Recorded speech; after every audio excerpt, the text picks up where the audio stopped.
Hello दोस्तों, यथार्थ Hindi education classes में आप सभी का स्वागत है।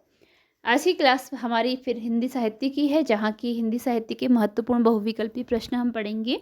और ये class Hindi TGT, PGT, net आदि की परीक्षा के लिए काफ़ी इंपॉर्टेंट है, क्योंकि काफ़ी इंपॉर्टेंट क्वेश्चन का संकलन मैंने इसमें किया है और काफ़ी मेहनत से बुक से छाँट कर ये क्वेश्चन तैयार करे हैं, जो कि परीक्षा की दृष्टि से आपके लिए काफ़ी इंपॉर्टेंट होंगे। तो चलिए स्टार्ट करते हैं इस क्लास को। पहला प्रश्न है, यहाँ 25 तक के प्रश्न हमने कल पढ़ लिए थे, तो इसके आगे के प्रश्न आज देखेंगे। आज का जो पहला प्रश्न है वो है आदिकाल को अपभ्रंश काल नाम निम्न में से किसके द्वारा दिया गया है। आदिकाल को अलग अलग विद्वानों के द्वारा अलग अलग नाम दिया गया है। तो अभी हम यहाँ पर बात कर रहे हैं अपभ्रंश काल नाम की, कि अपभ्रंश काल नाम आदिकाल को किसने दिया है। ऑप्शन धीरेन्द्र वर्मा है, बच्चन सिंह है, वासुदेव सिंह है और वह दोनों हैं। तो किसके द्वारा दिया गया है, देखते हैं राइट आंसर। ऑप्शन डी इसमें राइट आंसर है, और वह दोनों यानी कि ए और बी दोनों ही अब धीरेन्द्र वर्मा और बच्चन सिंह, इन दोनों ने ही आदिकाल को अपभ्रंश काल नाम दिया है। अगला प्रश्न देखिए कि निम्न में से कौन कवि सूफी शाखा यानी कि प्रेम मार्गी से संबंधित नहीं है। यहाँ पर आपको बताना है कौन सा नहीं है जो कि प्रेम मार्ग से या सूफी शाखा, क्योंकि सूफी शाखा जो थी इसे प्रेम मार्गी शाखा नाम से भी जाना जाता है।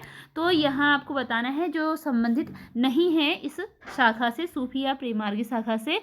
ऑप्शन है कुतुबन, मंझन, जायसी और दादू दयाल। इसके लिए राइट आंसर देखना है, तो राइट आंसर है ऑप्शन डी दादू दयाल। ये प्रेम मार्गी शाखा से संबंधित नहीं है। कुतुबन, मंझन और जायसी ये सूफी शाखा यानी कि प्रेम मार्गी शाखा के संबंधित हैं। दादू दयाल भी भक्ति काल के ही कवि हैं, क्योंकि भक्ति काल में प्रेम मार्गी शाखा, ज्ञान मार्गी शाखा अलग अलग शाखाएं बन चुकी थी। तो ये सभी भक्ति काल के हैं, लेकिन ये भक्ति काल के अंतर्गत सूफी शाखा के अंतर्गत आते हैं, जबकि दादू दयाल यहाँ पर भक्ति शाखा के अंतर्गत प्रेम मार्गी शाखा के अंतर्गत नहीं आते। अगला प्रश्न है ताही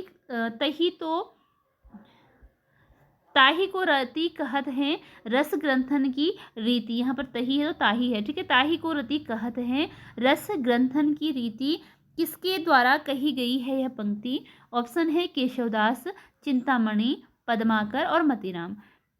राइट आंसर बताना है, और राइट आंसर है इसके लिए ऑप्शन सी पद्माकर। यह पंक्ति है पद्माकर की। अगला प्रश्न है पद्माभरण। पद्माभरण निम्न में किसकी रचना है। यहाँ पद्माभरण रचना का नाम दिया गया है, किसकी रचना है बताना है। ऑप्शन है भिखारी दास की, पद्माकर की, सोमनाथ की या जसवंत सिंह की। राइट आंसर है इसके लिए ऑप्शन बी पद्माकर। जो पद्माभरण रचना है यह रचना है पद्माकर की। अगला प्रश्न है पद्माभरण ये क्या है, एक अलंकार निरूपण ग्रंथ है, ठीक है, अलंकार ग्रंथ है ये।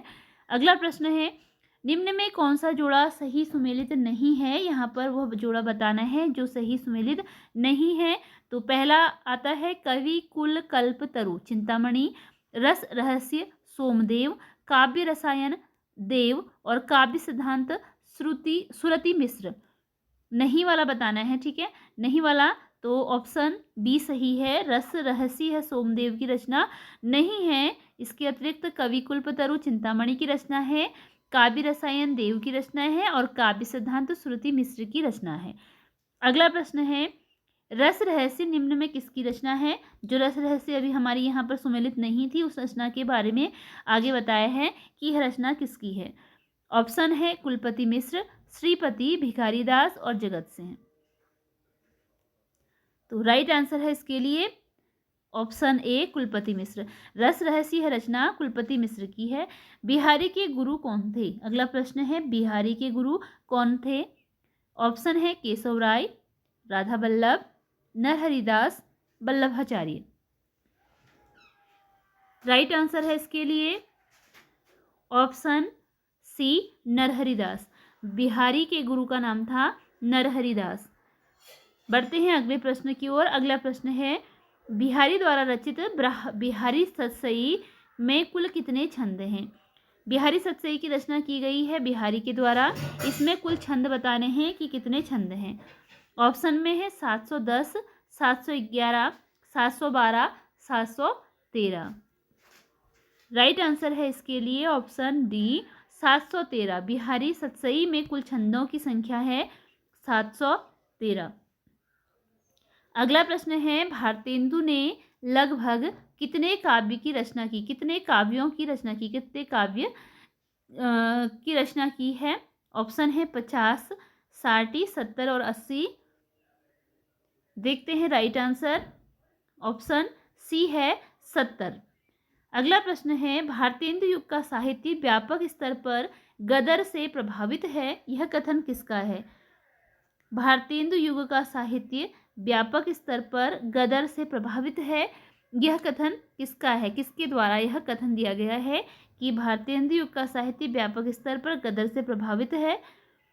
ऑप्शन है रामचंद्र शुक्ल के द्वारा, रामविलास शर्मा के द्वारा, नामवर सिंह द्वारा या महावीर प्रसाद द्विवेदी द्वारा। इसके लिए राइट आंसर है ऑप्शन बी रामविलास शर्मा। यह जो कथन है कि भारतेंदु युग का साहित्य व्यापक स्तर पर गदर से प्रभावित है, यह कथन दिया गया है रामविलास शर्मा के द्वारा। अगला प्रश्न है, निम्न में कौन साहित्यकार भारतेंदु युग से संबंधित नहीं है? जो भारतेंदु युग से संबंधित नहीं है वह बताने हैं। ऑप्शन है अंबिका दत्त व्यास, नाथूराम शर्मा शंकर, नवनीत चतुर्वेदी और गोविंद गिल्ला भाई। भारतेंदु युग से जो संबंधित नहीं है वह इसमें बताने हैं। राइट आंसर है इसके लिए नाथूराम शर्मा शंकर। जो नाथूराम शर्मा शंकर हैं इनका संबंध भारतेंदु युग से नहीं है। इसके अतिरिक्त अंबिका दत्त व्यास, नवनीत चतुर्वेदी और गोविंद गिल्ला भाई यह भारतेंदु युग से संबंधित हैं। अगला प्रश्न है, द्विवेदी युग का समय कब से कब तक माना जाता है? द्विवेदी युग का समय बताना है कि कब से कब तक है। ऑप्शन है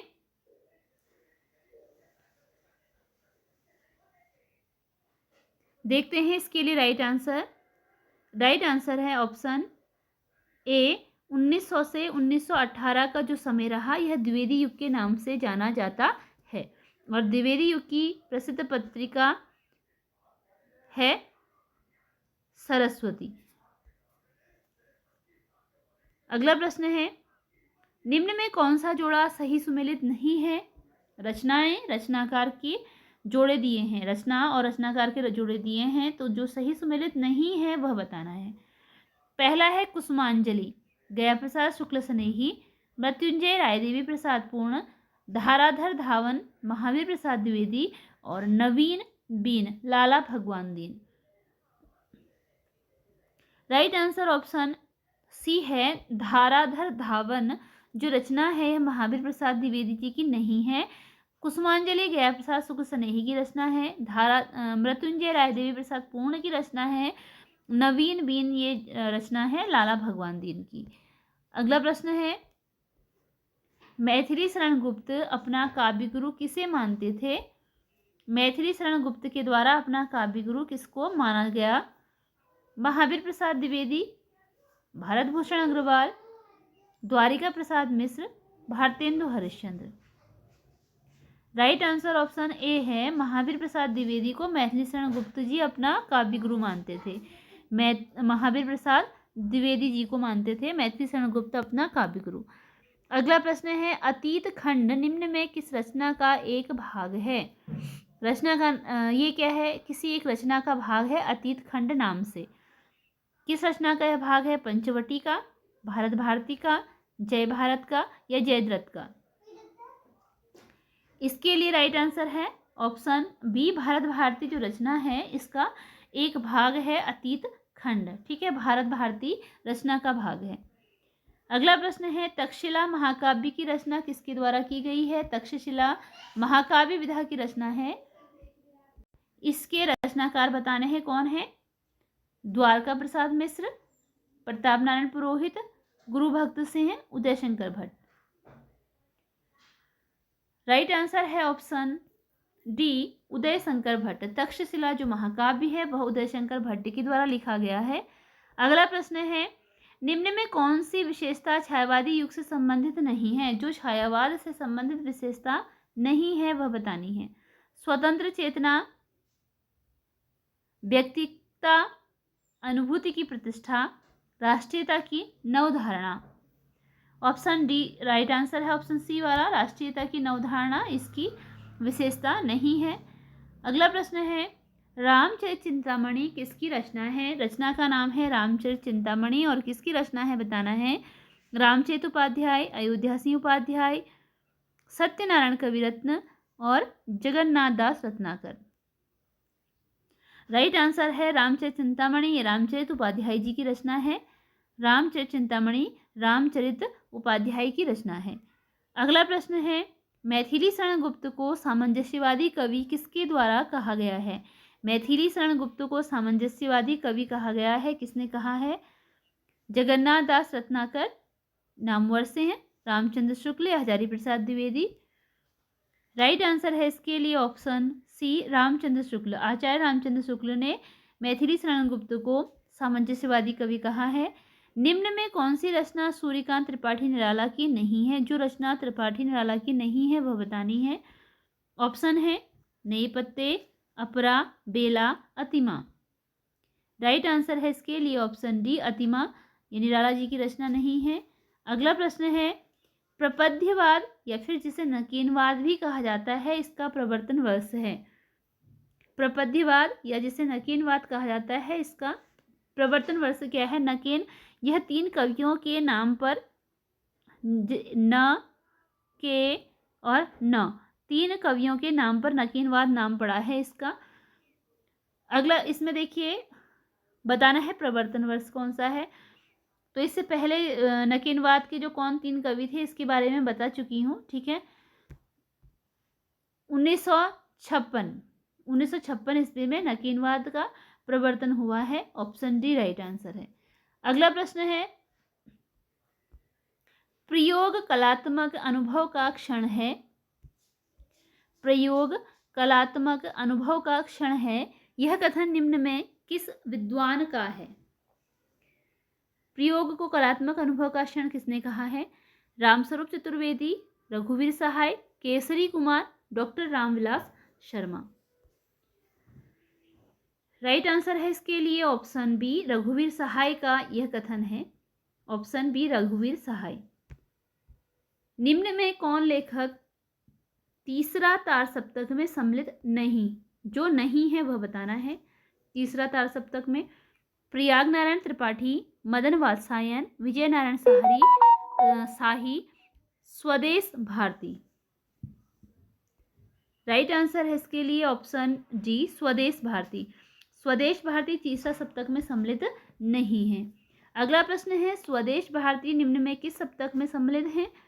ये तीसरे सप्तक में अगर सम्मिलित नहीं है तो किस सप्तक में सम्मिलित है बताना है।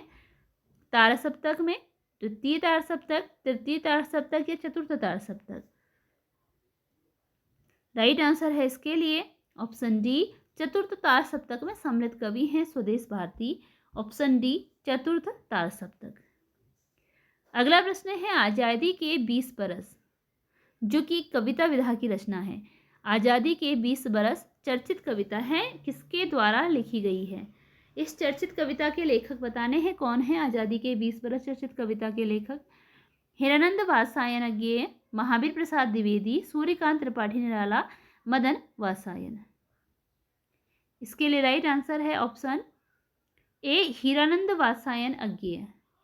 आज़ादी के 20 बरस जो चर्चित कविता है यह लिखी गई है हिरानंद वात्सायन अज्ञेय के द्वारा। इसी के साथ आज की यह वीडियो यहीं पर एंड होती है। मिलते हैं अगली वीडियो में कुछ नए प्रश्नों के साथ। अगर वीडियो यूजफुल लगी हो, क्वेश्चन यूजफुल लगे हो तो चैनल को सब्सक्राइब जरूर कीजिएगा। धन्यवाद।